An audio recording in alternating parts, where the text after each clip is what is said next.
এবার পর্যন্ত আমার যে লক্ষণটা আমি রুগীর মধ্যে পাবো বা রুগী যে সমস্যাগুলোর কথা আমাকে বলছে অ্যাকিউট ভাবে যে মেডিসিন গুলো কার্যকরী করানো যায়, আমি নিশ্চয়ই সেটার কথা ভাববো। যেহেতু অ্যাকিউট ফেজ 6 থেকে 7 দিন, 8 দিন, 10 দিনের মধ্যে সেটা কমে যাবে।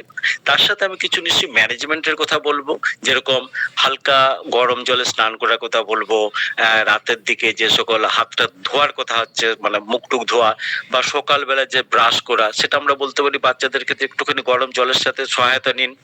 বা যদি যাদের খুব বেশি কাশির সমস্যা আছে, যাদের হয়তো আপনার স্মোকিং কাফের একটা প্রবণতা আছে, বা একটা ইরিটেশন বা বার্কিং কাপ বা যে কোনো যাই হোক, যদি তার তার গলার ভিতরে একটা ড্রাইনেস এসে যায়, তাহলে আমরা তাকে একটা ইনহেলার না দিয়ে আমরা তাকে নিশ্চয়ই বলতে পারি যে আপনি নিয়মিত একটু গার্গেল করুন, বাচ্চাটাকে গার্গেল করা শেখান।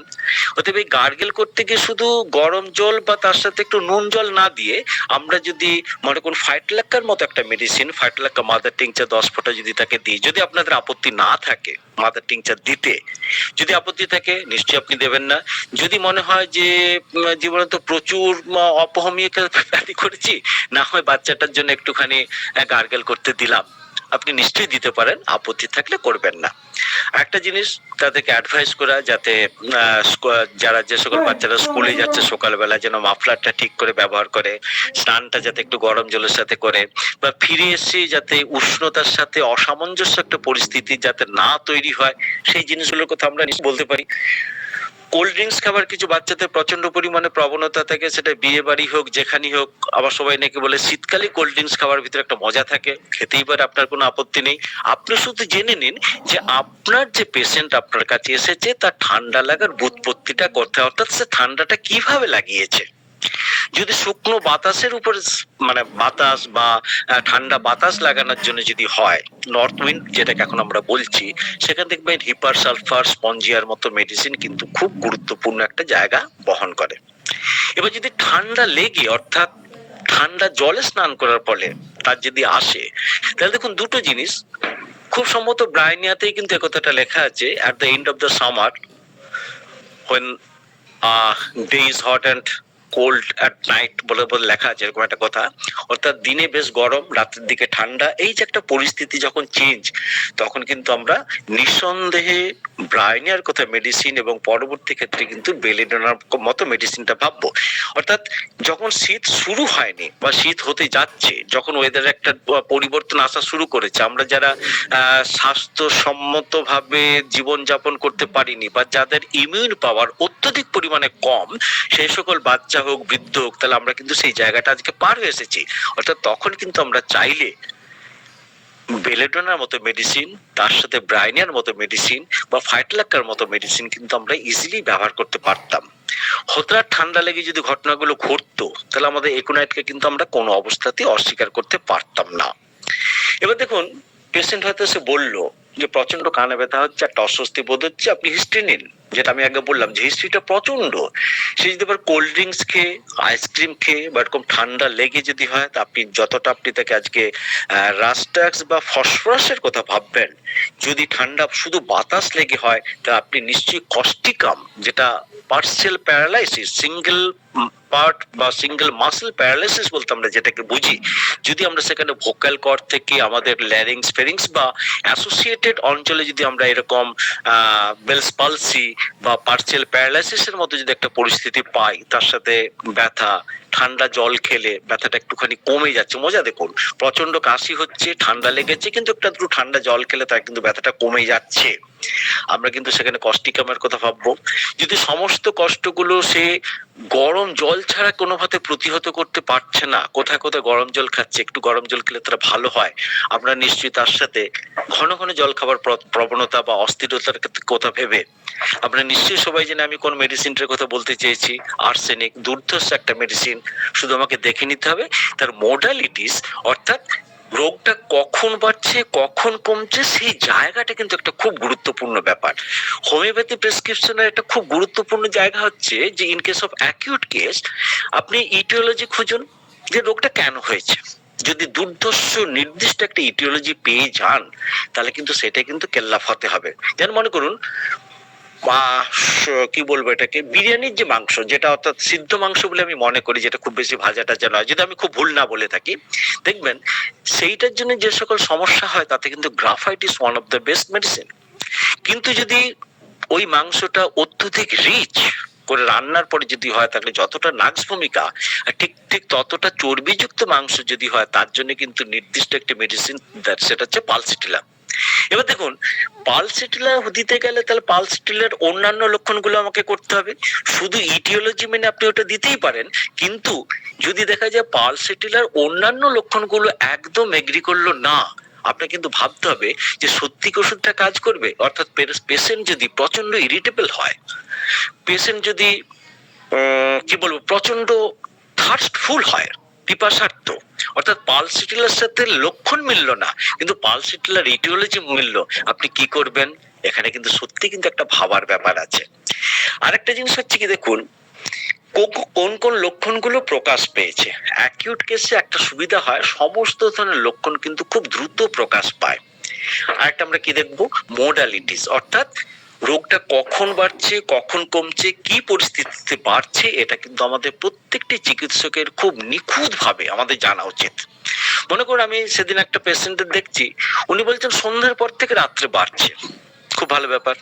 তাহলে কি ঠান্ডা বাড়ার জন্য সন্ধ্যার পর থেকে রাত, নাকি একটা সিফিলিটিক ক্যারেক্টার বলি তার সন্ধ্যা থেকে সমস্ত রাত তার বাড়ছে? আর একটু ডিসকাস করতে শুরু করলাম, আমাকে আর কি কি জানতে হবে। আচ্ছা, রাত বলতে কি বোঝাচ্ছে? সানসেট টু সানরাইজ ওই রাত, নাকি যখন ঠান্ডাটা বাড়ছে সেটাকে সেই রাত বলবো, নাকি আপনি যখন শুতে যাচ্ছেন তখনই আপনার কষ্টটা বাড়লো, নাকি ঠিক যখন ঘুম ধরতে যাচ্ছে তখনই আপনি ধরপড় করে উঠে আপনার কষ্টটা বাড়লো, সেটা শ্বাসকষ্ট হোক, নার্ভের ব্যথা হোক, বা অন্যান্য যে কোনো ব্যথা হোক। অথবা যখন ঘুমাতে যাচ্ছেন সেটা কি মিডনাইটের পরে, আপনার কি তখনই কষ্ট হচ্ছে, নাকি ঠিক 1:30 থেকে 2, 2 থেকে 2:30, কি আরো ভোরবেলা 4টা? এই ক্লিনিক্যাল ফিচারটা যদি আপনি নিখুঁত ভাবে বের করে আনতে পারেন, হয়তো কিছু কনফিউশন আপনার ভিতরে জন্মাবে। যারা বেশি জেনেছে তাদের মহাবিপদ। অতএব জানাটা যেন সঠিক হয়। এবার দেখুন, সন্ধ্যে 7টায় বৃদ্ধিতে একটা ওষুধ আছে, 9টায় বৃদ্ধিতে একটা ওষুধ আছে, রাত্রি মধ্যরাত্রিতে 12টার সময় বৃদ্ধিতে একটা আছে, 1টা থেকে 1:30টার সময় বৃদ্ধিতে একটা আছে, রাত্রি 3টাতে বৃদ্ধিতে একটা আছে, রাত্রি 4টে কি 5টার সময় বৃদ্ধিতে একটা আছে। তাহলে দেখুন, শুধু টাইমটা হচ্ছে বড় ব্যাপার। এবার দেখুন, যে রুগীটা আপনার কাছে এসেছে, এখানে একটা জিনিস বুঝতে হবে, টাইম মডালিটিসটাকে আমি কতটা মান্যতা দেব। কেন বলুন তো? কারণ ওই ভদ্রলোক হয়তো বিভিন্ন ওষুধ খেয়ে যখন আপনাকে ন্যারেট করছে, সে কিন্তু একটা ওষুধ খাওয়ার পরের ঘটনা, সেটা কিন্তু রোগের প্রকৃত লক্ষণ নয়। এটা কিন্তু আমাকে বুঝতে হবে। মনে করুন জ্বর আসে, সে র্যান্ডাম প্যারাসিটামল খেয়ে ফেলে, বা কাশিটা হয়, সে তখন কিছু না কিছু ভাবে লবঙ্গ টবঙ্গ বা কোনো একটা কাফ সিরাপ খেয়ে নিচ্ছে, অত কাশিটা সাময়িক কমে গিয়ে পেছিয়ে যাচ্ছে। অতএব এই যে রোগীর প্রকৃত চরিত্র কখন প্রকাশ পায় জানেন? তখনই প্রকাশ পায় যখন আনট্রিটেড অবস্থায় আছে, বা তার যখন হ্যাপাজেট কোনো প্রকার ট্রিটমেন্ট হয়নি, অথবা ম্যাল ট্রিটমেন্ট হয়নি, বা সে অন্য মেডিসিনের সাথে সাথে সেলফ মেডিকেশন করেনি। তাহলে এই জায়গাটা যখন প্রচন্ড কঠিন হয়ে যায়, তখন কিন্তু আমাদেরকে আরো অনেক কিছু ভাবতে হয়। আমরা মডেলিটিস ভাববো, আমরা অ্যাগ্রাভেশন অ্যামিলেসের কথা ভাববো, আমরা পেশেন্টের মেন্টাল ক্যারেক্টার ভাববো। কারণ ওষুধ খাবার পরে লক্ষণগুলো একটু আধটু বদলে গেলেও খুব খেয়াল রাখবেন, মানসিক লক্ষণগুলো কিন্তু সেইভাবে কিন্তু বদলায় না। হয়তো কিছুটা তৃপ্তি পেলেও পেশেন্টটা শান্ত হয়েছে, সেটা আলাদা জিনিস, কিন্তু প্রকৃত রোগীর যেটা লক্ষণ, মানসিক লক্ষণ, সেটা কিন্তু সবসময় খুব একটা বদলে যায় না। অর্থাৎ এই জায়গাটা কিন্তু আমাদেরকে মাথায় রাখতে হবে। এবার মনে করুন, খুব মজার ব্যাপার, সাইড নিয়ে আমরা বলি, আপনার গলা ব্যথাটা কোন দিকে? আর বলবেন না ডাক্তারবাবু একদম ডান দিকে, সেই যে ডান কান যেন আমি বে করতে পারছি না। তাহলে আমরা দেখুন, ডান দিকে যে সকল মেডিসিন আছে তার কথা ভাববো, তার সাথে সাথে তার উপযুক্ত লক্ষণগুলো আছে কিনা আমরা ভাববো। অনেক সময় পাই না, ডান দিক দেখলাম, আমরা লাইকের কথা দিতে পারি, স্পেসিফিক ভাবে মার্ক প্রোটো আয়োডের কথা ভাবতে পারি। যদি বাঁ দিক হয় তাহলে আমরা কিন্তু মার্ক বিন আয়োডের কথা ভাবতে পারি। পেশেন্ট হয়তো বললো, জানেন গতবারও যেটা হয়েছিল, গত সপ্তাহে ভুগেছিলাম ডাক্তারবাবু, আগে ডান দিক শুরু হবে তারপর বাঁ দিকে যাবে, আমরা নিশ্চয়ই তাকে লাইকোপোডিয়ামের কথা ভাববো। রোগীর কথা বলতেই পারে, প্রতিবারে জানেন আমি খেয়াল করছি ডাক্তারবাবু, মানে রোগীরা তো বিচক্ষণ হয়ে যায় কষ্ট পেতে পেতে। ওই যে ক্রনিক রোগীরা কিন্তু বিচক্ষণ হয়ে গিয়ে আপনাকে আরোগ্যের জন্য নিখুঁতভাবে বলার চেষ্টা করবে, কারণ ওরা জেনে গেছে যে ডাক্তারবাবুকে ঠিকভাবে ব্যাখ্যা করতে না পারলে তারা কিন্তু হোমিওপ্যাথিক ওষুধ দিতে পারবে না। আর রিপোর্টের উপর যে সকল হবে, আপনার সেটা ব্লাড রিপোর্ট হতে পারে, চেস্টের এক্স-রে হতে পারে, সেটা কিন্তু সার্বিকভাবে তাতে কিন্তু কমছে না বলেই কিন্তু তারা আপনার কাছে এসেছে। অতএব আপনার কৃতিত্ব ওই যে লক্ষণের উপরে, তার মানসিক অবস্থার উপরে, তার অনসেটের উপরে পেশেন্টটা কিন্তু খুব ভালো করে জেনে গেছে। তাহলে আপনাকে সেভাবে চলতে হবে।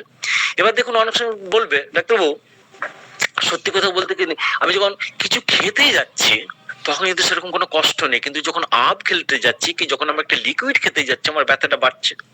এরকম সুস্পষ্ট ভাবে আপনি রোগীর ভিতরে যত লক্ষণ সুন্দরভাবে পাবেন, আপনি কিন্তু তখনই জয়ী হবেন। এবার আমি খুব সংক্ষেপে নির্দিষ্ট কতকগুলো রোগের, নির্দিষ্ট কতকগুলো শীতকালীন সমস্যায় কি কি ওষুধ আসতে পারে, আমি কিন্তু আপনার রোগীটার জন্য বলছি না, কারণ আপনার রোগী আপনার কাছে এসেছে, আপনার লক্ষণ নিয়ে আপনি যেভাবে পাবেন। আমি এই মুখস্থ বিদ্যা হতে হতে রুগী দেখতে দেখতে মানে ব্লাইন্ডলি আমার মাথার ভিতরে যেগুলো আসে আমি সেগুলোকে আপনাকে কম বেশি বলতে পারি। যেমন মনে করুন রানিং নোজ, সব থেকে বেস্ট মেডিসিন এই মুহূর্তে একুনাইট, একদম প্রথম অবস্থাতে। আপনি নিশ্চয়ই একুনাইটের পরে আপনি অ্যালিয়াম সিপার মতো মেডিসিন দেবেন যদি রানিং নোজ বেশি হয়, যদি ব্লান্ট অর্থাৎ চোখ দিয়ে জল পড়াটা যদি কম হয়। যদি তার ঠিক উল্টোটাই হয়, অর্থাৎ চোখ দিয়ে বেশি জল পড়ছে, নাক দিয়ে কম হচ্ছে, আপনি নিশ্চয়ই ইউফ্রেশিয়ার মতো মেডিসিন দেবেন। ঢোক গিলতে গেলে কষ্ট, আপনি যেমন ইগনেশিয়া দিবেন, সেরকম হিপার সালফারের কথা ভাববেন। এইগুলো খুব সাধারণ জিনিসগুলো আমি আর বলছি না, কারণ আমরা কম বেশি জানি। কিন্তু যে জিনিসগুলো খুব চট করে পাই না, কিন্তু রুগীটা একটা প্রচন্ড গাইডিং সিম্পটম, আমি নিশ্চয়ই আলোচনা করবো, কারণ আমরা শেখাই এবং শিখি। আমি এখন শেখাচ্ছি, পরে কিন্তু শিখবো। দেখুন, মনে করুন ক্রুপ, ক্রুপ বলে একটা কাশি আছে, অর্থাৎ হুপিং কফ। যে হুপিং কফ শীতকালে বাড়ে আর যে সায়াটিকা দুপুর মানে গ্রীষ্মকালে বাড়ে, এইটা যদি অল্টার হয়, একটি মাত্র মেডিসিন টেরিফিক ভাবে ডক্টর নরেন্দ্র বন্দ্যোপাধ্যায় থেকে শুরু করে গেন থেকে শুরু করে বিভিন্ন বই উল্লেখ করা আছে। অর্থাৎ কি, ক্রুপ শীতকালে শ্বাসকষ্টে বা হাঁপানির সাথে সাথে যদি সায়াটিক নার্ভের ব্যথা গ্রীষ্মকালে হয়, আপনি নিশ্চয়ই পেতে পারেন, পাওয়া যায়, তখন একটি মাত্র দুর্ধর্ষ মেডিসিনের কথা এখানে উল্লেখ আছে, দ্যাট ইজ স্ট্যাফিসেগ্রিয়া। স্টেফাসেগ্রিয়ার একটি মাত্র মেডিসিন শীতকালে ক্রুপ কাপের সাথে, অল্টারনেটলি গ্রীষ্মকালে সায়াটিকা নার্ভের একটা ব্যথা। মনে কোন একটা রুগী এসে বলছে, ডাক্তারবাবু সত্যি কথা বলতে কি জানেন, খুব একটা ভুগি না, কিন্তু একটা জিনিস আমি খুব লক্ষ্য করছি শীতকালে আমার, জানেন আমার এই চোখের পাতা, নাকের পাতা বা এই জায়গাটা প্রচন্ড পরিমাণে ফেটে যায়, বা পায়ের গোড়ালিতে দেখুন হিসেব বললে একটা মেডিসিনের কথা আছে। অথচ যদি শীতকালে শুধু নাকের পাতা এবং চোখের পাতা ফাটার কথা কোনো রুগী বলে, আপনি তার জন্য একটা মেডিসিন ভাববেন, দিতে বলছি না, ভাববেন, সেটা হচ্ছে সিস্টাস ক্যানাডেন্সিস। সিস্টাস ক্যানাডেন্সিসের মতো মেডিসিন কিন্তু এই জায়গায় দুর্ধর্ষভাবে কাজ করে। মনে করুন নাকের কথা যখন বললাম, নিশ্চয় আমরা তাহলে চর্মরোগের কথা ভাবতে পারি। যেমন সিফিলিটিক ক্যারেক্টারের চর্মরোগগুলো যেমন গ্রীষ্মকালে বাড়ে, সিফিলিটিক ক্যারেক্টারের অ্যাজমা যেরকম গ্রীষ্মকালে বাড়ে, হাইড্রোজেনেট কনস্টিটিউশনের উপরে যে সকল কষ্টগুলো হয় সেগুলো যেরকম ন্যাট্রাম সাল থেকে থুজা থেকে মেডোরিনামা পর্যন্ত যেরকম বর্ষাকালে বাড়ে, সেরকম শীতকালে নির্দিষ্ট কতগুলো রোগ বাড়ে, যার জন্য আমরা সরিনাম, পেট্রোলিয়াম, রিউমেক্স, স্ট্যাফাসেগ্রিয়ার কথা কিন্তু ভাববো। আরেকটা মেডিসিন আমি আলোচনা করব এর তৃতীয় পর্যায়ে, আমি কিন্তু এখন যেটা বলছি সেটা হচ্ছে দ্বিতীয় পর্যায়, অর্থাৎ রাফলি কতগুলো থার্ড পার্টে আমি ম্যাথমেটিক অ্যানালাইসিস সেটা করার আমি চেষ্টা করবো। যাই হোক, যদি দেখা যায় যে শীতকালে যে সকল চর্মরোগগুলো নিয়ে আপনার পেশেন্ট আপনার কাছে এসেছে বা প্রতি বছর বিব্রত হয়, সরিনাম, পেট্রোলিয়াম, রিউমেক্স, স্ট্যাফাসেগ্রিয়া এবং টিউবারকুলিনামকে যেন আমরা কখনো এড়িয়ে না যাই। আরেকটা ব্যাপার যেটা বললাম, সিভিএ অর্থাৎ সেরিব্রাল ভাস্কুলার অ্যাক্সিডেন্ট, এটা অত্যধিক খাওয়া দাওয়া, রাত্রের দিকে ঠিক মতো ঘুম না হওয়া, বা ভোর রাত্রে যখন সমস্ত আমাদের ব্লাড ভেসেল গুলো ঠান্ডার জন্য প্রচন্ড পরিমাণে সংকুচিত হয়ে যায়, এরকম একটা সময় কিন্তু আমাদের এই সেরিব্রাল অ্যাটাক গুলো হয়। প্রথম অবস্থায় কিন্তু একোনাইট দেবেন কি দেবেন না বড় ব্যাপার, কিন্তু এই জায়গাটা সামলানোর জন্য কিন্তু আর্নিকা 30 অথবা 6 কিন্তু একটা মার্ভেলাস ওষুধ, শুধু না একটা পেটেন্টের মতো কিন্তু আমাদের হোমিও সাম্রাজ্যে বিরাজ করছে। এই ধরনের এই সিভিএ কে সামলানোর জন্য আমরা যে পাতাগুলো ভাবতে পারি, মানে যে মেডিসিনটার কথা ভাবতে পারি। আমি নিশ্চয়ই গলার কথা বলেছি, গলা সর্দি কাশি বললাম, ঠান্ডা লাগা বললাম। এবার মনে করুন কিছু মহিলা পেশেন্ট রেগুলার এসে আপনাকে বলবে, ডাক্তারবাবু গত বছর শীতকালে যেন আমার একটা খুব সমস্যা হচ্ছে, প্রচন্ড ড্রাই স্কিন, তাছাড়া একটা বড় ব্যাপার থেকে যাচ্ছে, আমার না পায়ের গোড়ালি গুলো না প্রচন্ড পরিমাণে ফেটে যায়, প্রতি শীতে আমার পায়ের গোড়ালি ফাটছে, হাঁটুর জায়গা ফাটছে। এই যে জায়গাগুলো যদি প্রতি শীতে আপনার পেশেন্টের হাঁটু বা গোড়ালির মতো জায়গা ফাটে, তাহলে আপনি নিঃসন্দেহে 3-4টে মেডিসিনের কথা ভাববেন, দিতে বলছি না, কারণ দেবেন আপনি তার কনস্টিটিউশন দেখে, দেবেন আপনি তার সমস্ত লক্ষণ দেখে। শুধু একটা লক্ষণের কথা আমি বলবো, যে ক্র্যাক ইন উইন্টার সিজন, অর্থাৎ পায়ের গোড়ালি ফেটে গেলে আপনি যেরকম ক্যাপসিকামের কথা ভাববেন, আপনি কিন্তু লিডামের কথা ভাবতে পারেন। পেট্রোলিয়াম তো যে কোনো শীতকালে যে কোনো সমস্যায় পেট্রোলিয়াম এবং psorinum one of the best medicine. Psorinum frequently repeat করবেন না, মাসমেটিক হিসেবে দেবেন। তবে পেট্রোলিয়াম এবং তার সাথে নাইট্রিক অ্যাসিড কিন্তু প্রচন্ড গুরুত্বপূর্ণ একটা জায়গা দখল করে রেখেছে, সেটা আমাকে বুঝতে হবে। আর একটা ওষুধ হয়তো আমরা বর্ষাকালকে নিয়ে বেশি মাতামাতি করি, একটা ওষুধ আছে, সেটা হচ্ছে রাস্টাক্স। কখনো ভুল করবেন না, কারণ এখনো পর্যন্ত রাস্টাক্সের প্রভাব কিন্তু আমাদের রোগীদের শরীরে শীতকালীন সমস্যার মধ্যে কিন্তু সেটা এখনো পর্যন্ত কিন্তু লক্ষ্য করা যাচ্ছে। বা মনে করুন আপনি যদি খুশকির কথা ভাবেন, দেখবেন আমরা যেটা কি জানি, খুশকি শীতকালে বেশি হচ্ছে, একটা মরা মাছ বলে থাকি। তো সেখানে হচ্ছে কোথায়, সেখানে দেখবেন আমাদের কিছু হোক আর নাই হোক, আমরা কতগুলো কালারের উপর ডিপেন্ড করি। যেমন দেখবেন আমরা খুব ব্লাইন্ডে যেটা বলছি, মনে করো হোয়াইট, আমরা জিজ্ঞাসা করি খুশকিটা কোন দিকে বেশি কোন দিকে কম, বা রংটা কি। দেখবেন যে সকল খুশকিগুলো প্রচন্ড পরিমাণে সাদা, সেখানে থুজা বা ন্যাট্রামিউর যতটা কাজ করে, যদি খুশকিটা ইয়েলোইশ হয় বা গোল্ডেন ইয়েলো যেটাকে বলা হয় আর কি, হ্যাঁ, তাহলে সেই রকম জায়গায় কিন্তু ক্যালিসালফ একটা মারাত্মক ওষুধ। যদিও আমরা ক্যান্সার এবং গ্রাফাইটিসের মতো মেডিসিনের কথা বলবো।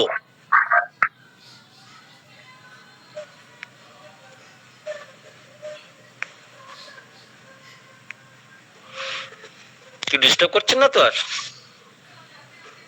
শোনা যাচ্ছে আমাকে? হ্যাঁ স্যার, শোনা যাচ্ছে। আচ্ছা ঠিক আছে, ব্যাস ব্যাস ব্যাস, আসলে কয়েকটা ডিস্টার্ব হচ্ছিল। তো দেখবেন খুশকির ক্ষেত্রে কিন্তু দেখবেন ক্যান্থারিস, দেখবেন আপনারা আমাদের যে সকল পেটেন্ট বিক্রি হয় চুলের জন্য, দেখবেন ক্যান্থারিস হেয়ার অয়েল আছে, আর্নিকা হেয়ার অয়েল আছে, জ্যাবরন্ডি আছে, বা গ্রাফাইটিস নামেও কিন্তু হেয়ার অয়েল আছে। তাহলে আমাকে বুঝতে হবে যে এই যে জায়গাগুলো, অর্থাৎ ক্যান্থারিস, গ্রাফাইটিস, বা সমসাময়িক যে সকল কি বেশ মেডিসিন বললাম, ক্যান্থারিস বললাম, গ্রাফাইটিস বললাম, হয়তো আমলা, এরকম জায়গার আমরা কিন্তু যেন কখনো না বলি, ওটা যদি পেটেন্টের ব্যাপার। যাই হোক, আমি বলতে কি কেন বলছি, ওই নামগুলোর কথা মনে রাখলে কিন্তু আমরা ভাবতে পারি যে এই রকম জায়গায় কোন কোন ওষুধগুলোর একটা কম্পোজিশন, বা আমরা এই ওষুধগুলোকে নিয়ে আমরা ভাবতে পারি। এবার দেখো ড্রাই স্কিন অনেকে থাকে, প্রচন্ড পরিমাণে ড্রাই স্কিন, এত ড্রাই স্কিন যেটা ভাবতে পারবেন না। সেই রকম জায়গা থেকে মানে অ্যালুমিনার মতো মেডিসিন কিন্তু খুব গুরুত্বপূর্ণ। ব্রাইনিয়ার পরেই কিন্তু দাঁড়িয়ে আছে অ্যালুমিনা। অর্থাৎ ড্রাই স্কিন যখন ব্রাইনিয়া আপনার সারছে না, যখন শীতকাল পড়ে গেছে, অ্যালুমিনা কিন্তু ব্রাইনিয়াতে আমরা কি বলছি, অল দ্য মিউকাস মেমব্রেনস আর ড্রাই, কিন্তু অ্যালুমিনা হচ্ছে তার চেয়েও বেশি, মানে এত শুষ্কতা। আপনারা অ্যালুমিনার সেই রেকটামের সিমটম গুলো ভেবে দেখুন না, স্টুলের সিমটম গুলো ভেবে দেখুন না। অতএব সেটাকে বুদ্ধিমত্তার সাথে যদি আমরা এই সিজনের কথা ভাবি, তাহলে কিন্তু আমরা সেই জায়গাগুলোকে ভাবতে পারি। এবার দেখুন প্র্যাকটিক্যালি যে সকল কয়েকটা এই সিজনে যে সকল রোগগুলোর কথা আমি পেয়েছি, আমরা যদি দুই একটা করে আলোচনা করি, তাহলে দেখবেন আমি খুব খেয়াল করলাম কিছুদিন আগের একটা পেশেন্টে, আজকে যেটা থেকে যে সেদিন কি হবে আমি জানি না, কারণ আমি এখনো ঠিক বুঝে উঠতে পারছি না রেজাল্টটা কতটা পাবো। আমরা তো আশা নিয়ে ওষুধ দিই, কিন্তু সব আশা কি মেটে? সেইটার কথাই বলবো, যেটা আমি নিশ্চিত হতে পেরেছি যে এই কষ্টটাকে আমি এই ওষুধ দিয়ে সারাতে পারবো। যেমন মনে করুন ফেস, মুখের মধ্যে যদি আর্টিকেরিয়া হয়, মুখের মধ্যে যদি আর্টিকেরিয়া শুধুমাত্র শীতকালে হয়, মুখের মধ্যে আর্টিকেরিয়া, আপনি এপিস ভাববেন, আপনি ইচিনিসিয়া ভাববেন, আপনি আর্টিকা ইউরেন্স ভাববেন, আপনি ন্যাট্রামিউর ভাববেন, কিন্তু দেখা যাচ্ছে পেশেন্ট এসে বলছে ডাক্তার গত বছর শীতে আমি ঠিক এইভাবে ভুগেছিলাম, এই বছর দেখুন আমার শীতে কিন্তু এরকম আমবাতের মতো বেরিয়ে গেছে, কি বাজে লাগছে বলুন তো, সামনে দুটো বিয়ে বাড়ি আছে, একদম বেরোতে পারছি না। যখন খুব কি বলবো কষ্টের সাথে হতাশার সাথে অর্থাৎ ক্যালি আয়োড দেবেন, কারণ আয়োডামের লক্ষণ হচ্ছে প্রচন্ড হতাশাপূর্ণ এবং অস্থিরতা তার স্বাস্থ্য সম্বন্ধে। আর ক্যালি দেখবেন একটু নাদুসুলতুস মোটাসোটা। খেয়াল করুন হোমিওপ্যাথির বৈচিত্র্য এটাই যে আপনার পুরো কনস্টিটিউশনটা বুঝতে হবে, অর্থাৎ ক্যালিকার্বের পেশেন্টের উপরে যদি আয়োডিনের মানসিকতা আপনি খুঁজে পান এবং সেটা যদি ফেসের ভিতরে আর্টিকেরিয়া হয়, আপনি নিশ্চিতভাবে তাকে ক্যালি আয়োডের মতো মেডিসিন দিন। বর্ষাকাল শীতকাল, কিছু ট্রাভেলার্স যারা শীতে খুব বেড়াতে পছন্দ করে তারা কিন্তু কতগুলো সমস্যায় ভোগে, তাদের হচ্ছে কি ডায়রিয়াতে তারা ভোগে, ট্রাভেলার্স ডায়রিয়া। ন্যাট্রাম সালফ যেরকম হাইড্রোজেনেট কনস্টিটিউশনের উপরে দাঁড়িয়ে বর্ষাকালীন পরিস্থিতিতে একটা ভালো মেডিসিন, অতএব এইখানে উইন্টারের ক্ষেত্রে দেখবেন ন্যাট্রাম সালফ এবং নাইট্রিক অ্যাসিডকে কিন্তু আপনি কখনোই এড়িয়ে যেতে পারবেন না। গত বছর একটা অ্যাটাকের সম্ভাবনা হয়েছিল, ডাক্তার ও বুকে প্রচন্ড যন্ত্রণা হয়েছিল, কি বলবো, আমাকে তো সে হসপিটালে নিয়ে গিয়ে বিশাল টানাটানি, তারপর দেখ সেই যাত্রা তো বেঁচে গেছি।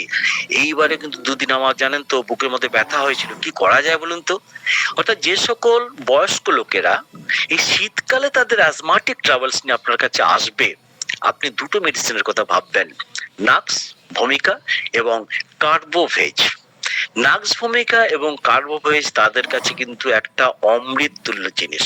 আর যে সকল বয়স্ক লোকেরা প্রতি বছর ঠান্ডা ভোগে তাকে আপনি হয়তো অ্যামোনিয়াম কামগাম বলে একটা ওষুধ আছে, মানে ক্রনিক ব্রঙ্কাইটিসের, যেরকম ভাববেন দেখবেন ওল্ড পিউপিলের যদি কাফ থাকে, আমি যেটা ব্লাইন্ডলি ভাবি সেটা হচ্ছে ক্রিওজোটের কথা ভাববো, এবং আমি কিন্তু সরিনামের কথা ভাববো, ক্রিওজোট এবং সরিনাম।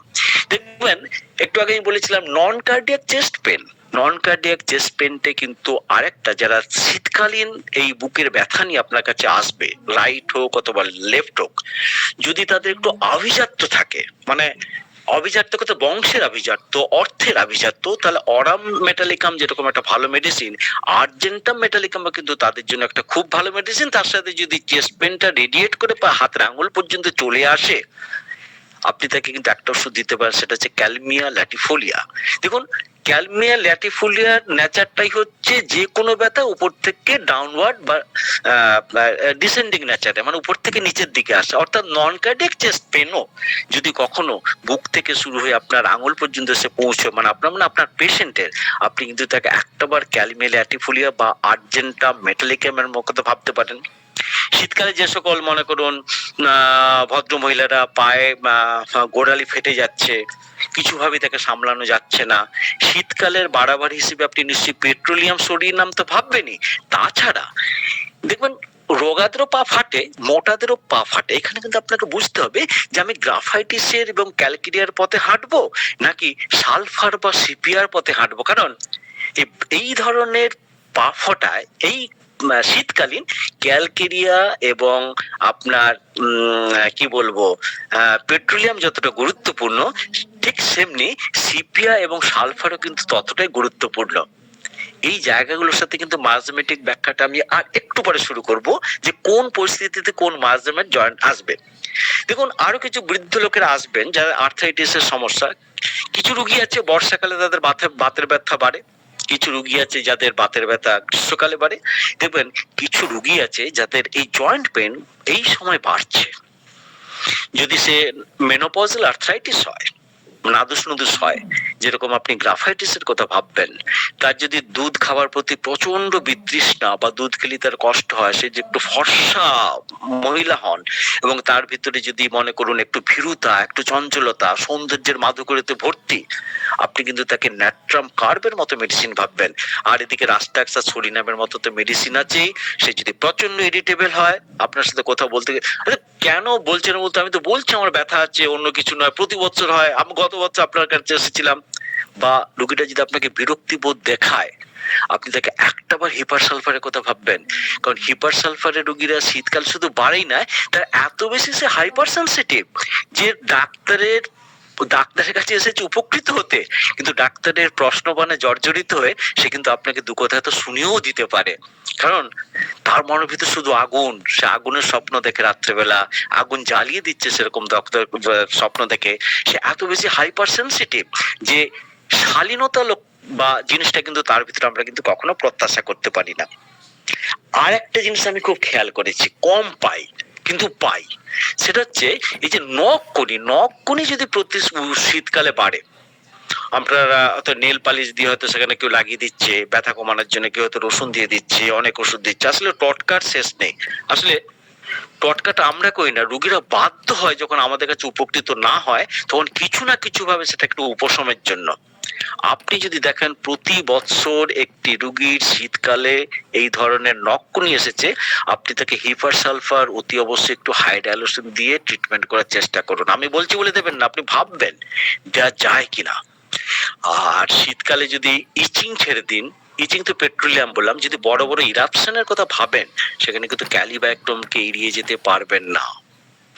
এবার একদম থার্ড স্টেজে এসে গিয়ে দাঁড়াচ্ছি, যদি অ্যাকিউট কেস হয়, যেটা আমি বলেছিলাম সিস্টেমেটিক ভাবে আপনার যেটা এসেছে আপনি দেবেন, কিন্তু যদি দেখা যায় প্রতি বছর শীতেটা বেড়েছে, আপনি নিশ্চয়ই সরিক মেডিসিন দেওয়ার সাথে সাথে বা ভাবতে ভাবতে আপনি কিন্তু তাকে একটা টিউবারকুলার, এখানে মাসমেটিক ব্যাকগ্রাউন্ড আমি বলবো কিনা জানি না, কিন্তু টিউবারকুলোসিস হয়েছে এরকম, বা তার ফ্যামিলিতে টিউবারকুলোসিস হয়েছিল, বা টিউবারকুলার নেচারের যদি কোনো প্রকার রোগী পান, তাহলে কিন্তু অতি অবশ্যই তাকে সরিক মেডিসিন ভাবার সাথে সাথে তাকে কিন্তু টিউবারকুলার অর্থাৎ অ্যান্টি টিউবারকুলার যে সকল মেডিসিন আছে, টিউবারকুলিনাম, ব্যাসিলিনাম, হিপারসালফার, সোডিনাম, বা এরকম অনেকগুলো খুঁজলে পাওয়া যাবে, নাইট্রিক অ্যাসিড তো তিনটেরই কভার করে চলে যায়, এই ধরনের ওষুধগুলো কিন্তু আপনাকে যে কোনো সময় যে কোনো অবস্থাতে কিন্তু হতে পারে।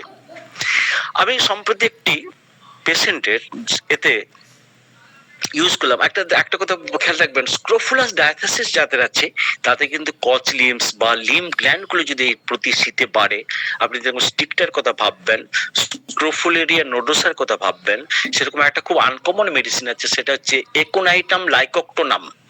একোনাইটাম লাইকোক্টোনাম যখন হজকিন এবং নন হজকিন ডিজিজের প্রাথমিক পর্যায়ে কোনো রোগী যদি আসে, বা তার ফ্যামিলিতে যদি গনোরিয়া, সিফিলিস অথবা টিউবারকুলার যদি হিস্ট্রি পান, তাহলে কিন্তু আপনি একোনাইটাম লাইকোপ্টোনামের সাথে সাথে কিন্তু আপনি এই ধরনের কচলিমস এর মতো মেডিসিন কিন্তু দেবেন, যার ব্যাকগ্রাউন্ডে কিন্তু আপনি সরিক নেচার বা ওই ধরনের হজকিন বা নন হজকিন পাচ্ছেন, অথবা যদি কোনো প্রকার ফ্যামিলিতে হিস্ট্রি পান। আমি একটি সম্প্রতি বাচ্চা ট্রিটমেন্ট করছি যার অ্যাডিনয়েড গ্ল্যান্ড অস্বাভাবিক ভাবে বেড়ে গেছে, তার জন্য সে নাকে নিঃশ্বাস নিতে পারে না, প্রতি শীতটাতে কষ্ট পেয়েছে।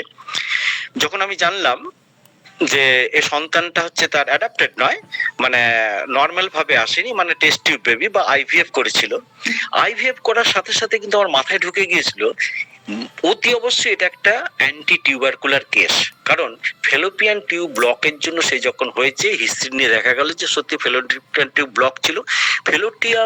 ফেলোপিয়ান টিউব ব্লক মানে আপনি জানবেন যে তার পিছনে একটা মায়োসমেটিক ব্যাকগ্রাউন্ড, এবং সেটা হচ্ছে টিউবারকুলোসিসের ব্যাপার। অর্থাৎ সেইখানের কথা চিন্তা করে তাকে প্রথমে ব্যাসিলিনাম এবং পরে কচ লিম্স এর মতো মেডিসিন দিতে, এখন কিন্তু তার অ্যাডিউনেট, সে কিন্তু রীতিমতো প্রতি মাসে একবার করে ইএনটি কে দেখিয়ে আসে, তো তাদের বলছে এরকম কোনো সমস্যা নেই, শুধু মিডল লেয়ারে একটুখানি সর্দি জমে যাচ্ছে বলে এখন হচ্ছে, যেহেতু সবকটা মিটে গেল। দেখুন টিউবারকুলিনাম দিয়ে শুরু করলাম, কক্সিলিসে সেন্ড করলাম, একটা ওষুধ এসে যাবে, সেটা হচ্ছে নাক যদি প্রচন্ড পরিমাণে বন্ধ হয়ে যায় সে সকল বাচ্চাদের ঠান্ডায়, যেরকম এই সাম্বুকাস নাইগ্রা বা স্যাঙ্গুইনেরিয়া নাইট্রিকামের মতো যেরকম মেডিসিন আছে, ঠিক সেরকম এই ক্ষেত্রে কিন্তু মিডল ইয়ার যদি আপনার ক্যাটারে ভর্তি থাকবে, তখন মানে আপনার বাচ্চার বা আপনার পেশেন্টের ক্যালিমিউর কিন্তু এই ধরনের ক্রনিক ইউস্টিসিয়ান টিউবের ক্যাটারের জন্য কিন্তু one of the best medicine. তাকে কিন্তু লাস্ট 1 M দেওয়া হয়েছে, এবং মজার ব্যাপার হচ্ছে সে থেকে কিন্তু এখনো পর্যন্ত সে এতটাই ভালো আছে যে ভালোটা গত 5 বছরের ইতিহাসে কিন্তু পাওয়া যায়নি। এইবার একটা মজার ব্যাপার থেকে গেছে, হিস্ট্রিতে সে বলছে দার্জিলিং, আমাদের এখানে দার্জিলিং যাওয়ার পর শুরু হয়েছে। দার্জিলিং এর টেম্পারেচার অমুক তমুক সবকিছু নিয়ে হিসাব করে দেখুন যে অ্যান্টি টিউবারকুলার মেডিসিন ছাড়া তাকে কখনোই কিন্তু সারানো যাবে না।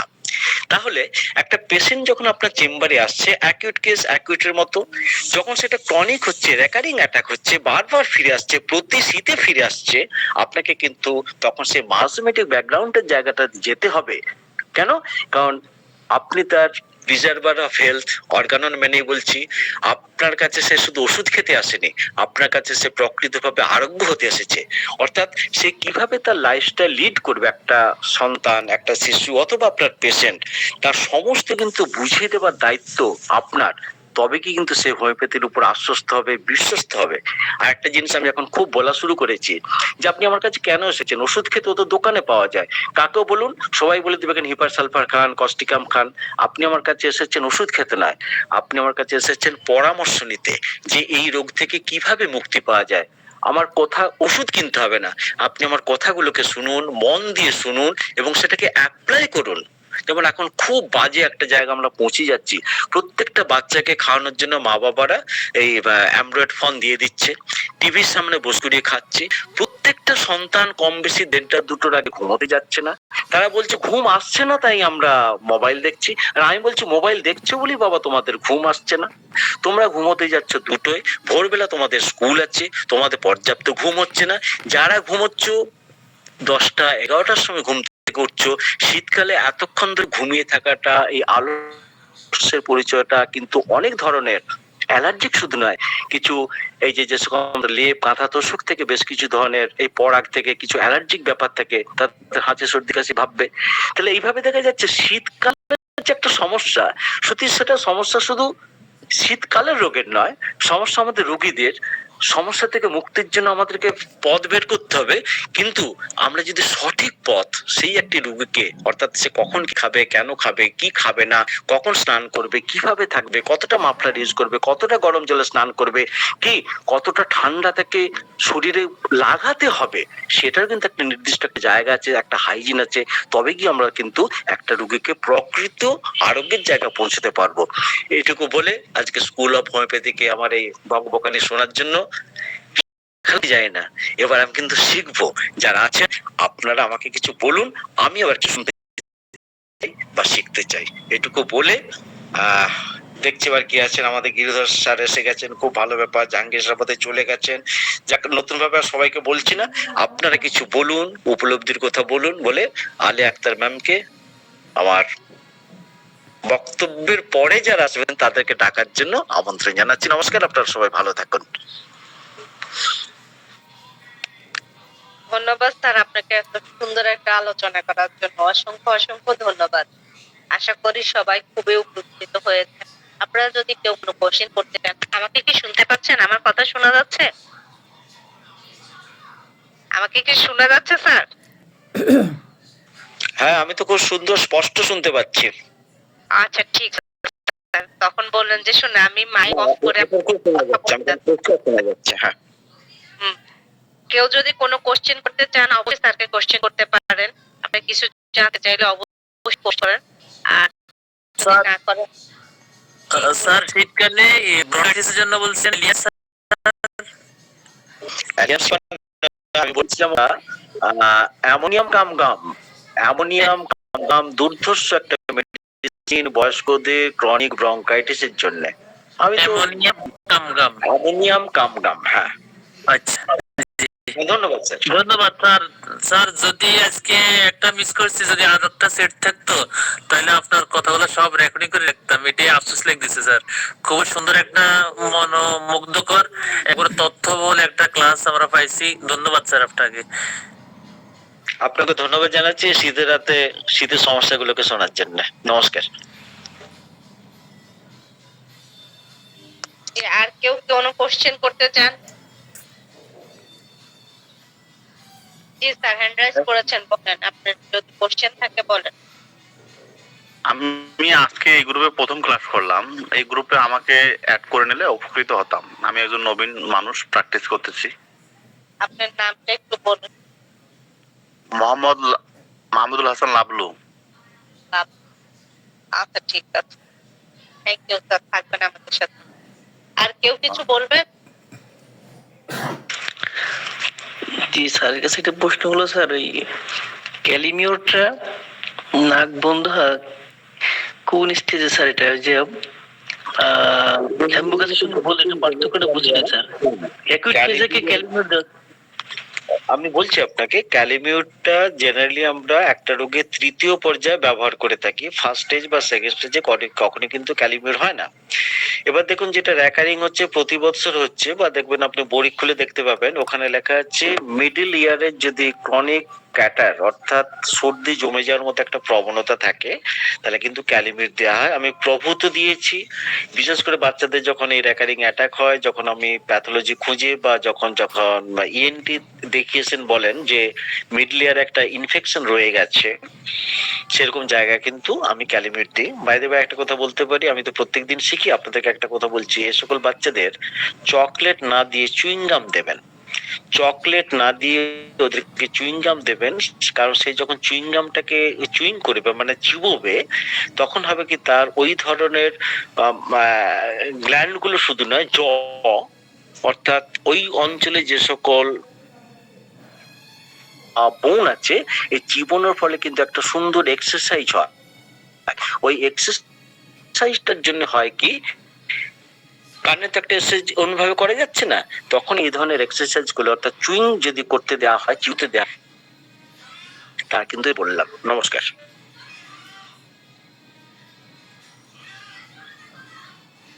স্যার একটি কথা বলেছেন যে ফাইটুল্লাহকে 10 ফুটে মাথার গার্গেল করতে, কিন্তু ইতস্ততাও দেখালেন, মানে কিন্তু ইতস্ততা আছে কিনা? শুধু গার্গেল করলে তো এখানে কোনো সাবপ্রেশনের কোনো কথা আসতে পারে না। আর একটা বিষয়ের সাথে বলতেছে স্যার, যদিও এটা আউট অফ দ্য সিলেবাস হচ্ছে কিনা জানি না, ওই যে আপনার প্র্যাকটিস অফ মেডিসিনে একটা কথা পেয়েছি যে পরজীবী শরীরে যখন আক্রান্ত করে, সেক্ষেত্রে এই মাদার জাতীয় ওষুধ দিলে ওটাকে ব্যাকটেরিয়াকে ধ্বংস করলে সাপ্রেশন হওয়ার সম্ভাবনা থাকে না। এই বইটাতে পেয়েছি, কিন্তু কোনো মেডিসিনের কথা বলা হয়নি। যেমন ইচিং হলো, সেক্ষেত্রে আমরা ওখানে কি ধরনের মাদার দিলে সাময়িক উপকার হবে, কিন্তু সাপ্রেশন হবে না। এটা এমন একটা কথা পেয়েছি আপনার প্র্যাকটিস অফ মেডিসিনে প্রথম খণ্ড, দ্বিতীয় খণ্ডের মধ্যে। সেটা তো আজকের আলোচনার বিষয় অতটা না, হয়তো আপনি প্রশ্ন করেছেন এই রিলেটেড, ঠিক আছে, এটা অন্যদিন কখনো নিয়ে আলোচনা করবে, যেটা দিয়ে আমরা সাবপ্রেশন বলতে পারি। কারণ এখনো অনেক স্যারেরা আছেন, বিশেষ করে আমাদের গিরিধর বিশ্বাস স্যার আছেন, আমি তো তার কাছে শুনবো বলে মুখিয়ে আছি। তো আমি চাইছি তিনি কিছু বলুন। আপনি যেটা বলছেন ঠিকই আছে, এর ভিতরে কোনো ভুল নেই। যেটা প্যারাসাইট, সেটা ভাইরাস হতে পারে, ব্যাকটেরিয়া হতে পারে, বা অন্যান্য কোনো হতে পারে, মিউট হতে পারে, ঠিকই আছে। আপনার চিন্তা ভাবনার সাথে আমার কোনো কন্ট্রাডিকশন নেই। হ্যাঁ, তো যেমন ভাবে আপনি যেটাকে উপলব্ধি করছেন সেটাকে নিশ্চয়ই সেটাকে ব্যবহার করুন। তো আমি এখন চাইবো আল আক্তার ম্যামকে বলবো যে গিরিধর বিশ্বাস স্যারকে ডাকতে, তার কিছু কথা শোনার জন্য। জি স্যার, ধন্যবাদ স্যার। হৃদয় বিশ্বাস স্যার, আমাকে শুনতে পাচ্ছেন?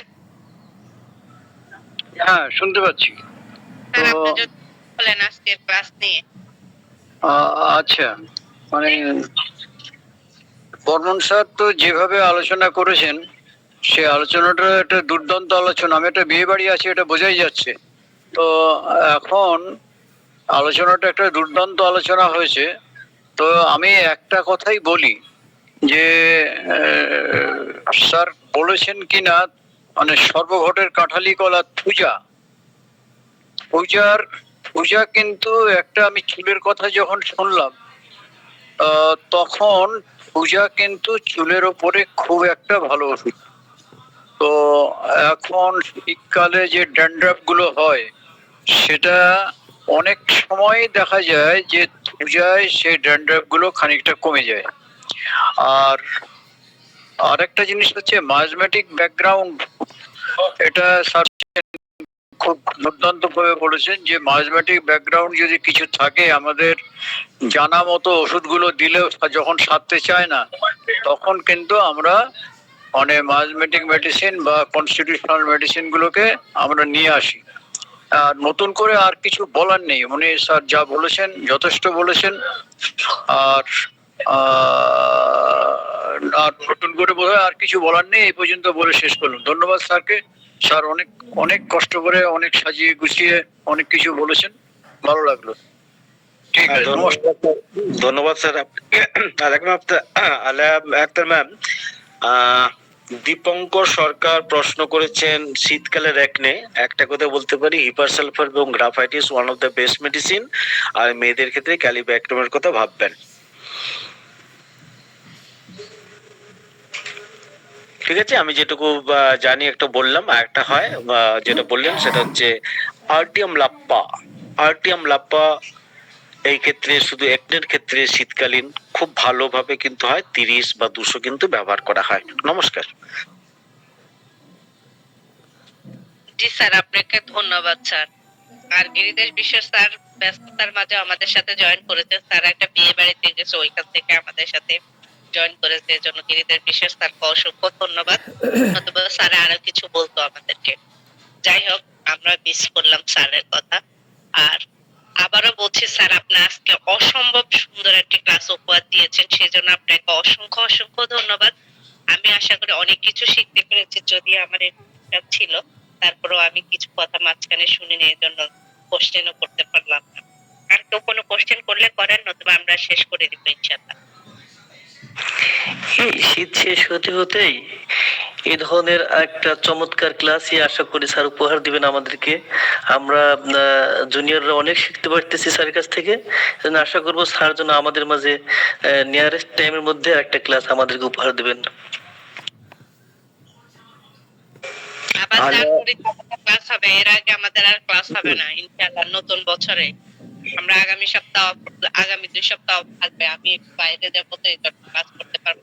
আপনারা যদি কেউ মডারেটরের দায়িত্ব পালন করেন, করতে পারেন, কোনো সমস্যা নেই, মানে আমি থাকতে পারবো না। আপনারা যদি কোনো স্যার বা ম্যাম এই দায়িত্বটা নেন, তাহলে করা যাবে, অসুবিধা নেই। ঠিক আছে, ঠিক আছে স্যার, আপনাকে আবারও ধন্যবাদ স্যার। তাহলে আমরা এখানে শেষ করছি। আপনি যদি কিছু বলতে চান বলেন, নতুবা আমরা শেষ করে দিচ্ছি। আপনাদের ভালো লাগলো, এটি আমার সব থেকে ভালো লাগা। বুঝতে পারলাম যে এখন আমি আমার ফর্ম হারিয়ে ফেলিনি, অনেকদিন পরে এলাম যদিও। যাই হোক, আবার আগামী বছরে দেখা হবে। আপনারা বললে আমি চেষ্টা করব আবার ক্লাস নিতে। হ্যাঁ, কতটা পারবো যায় না, কিন্তু আমি চেষ্টা করবো, এটুকু কথা দিলাম। নমস্কার, নতুন বছর ভালোভাবে কাটুক। আর ম্যাম, আপনি যেখানেই যান ভালো থাকুন, ভালোভাবে কাজ মিটিয়ে আসুন। নমস্কার। জি স্যার, আপনার উইশের জন্য অনেক ধন্যবাদ। আবারও আপনাদের সবাইকে মিস করব 2 সপ্তাহ। ইনশাআল্লাহ আমরা নতুন বছরে আবার ক্লাস শুরু করব। আজকে আর কোনো কোশ্চেন নিব না, আমরা আজকে ইনশাআল্লাহ। আসসালামু আলাইকুম, শুভরাত্রি সবাইকে।